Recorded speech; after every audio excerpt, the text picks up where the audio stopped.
Durmuşuq sevginin son pilləsində, qalmışıq hisslərin çərçivəsində. Xoşbəxt olmalıyıq bir qeyrisində.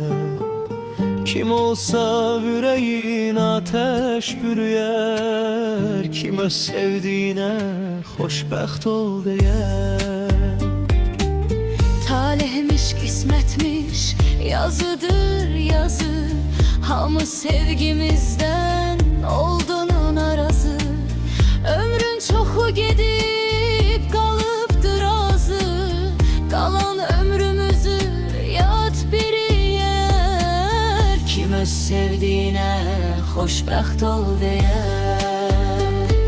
Saxta duaların qurbanıyıq biz, olarıq yadlara bir qul ikimiz.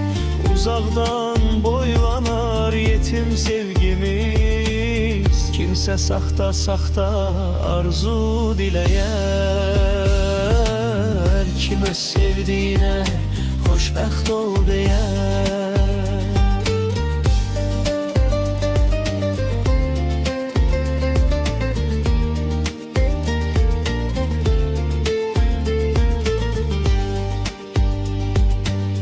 Bəzən sözə baxmır, hisslər od vurur.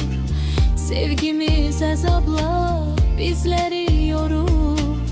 Yolumuzda günahsız körpəmiz durur. İnanma xoşbəxtlik bizə baş əyər. Kim öz sevdiğine xoşbəxt ol deyər.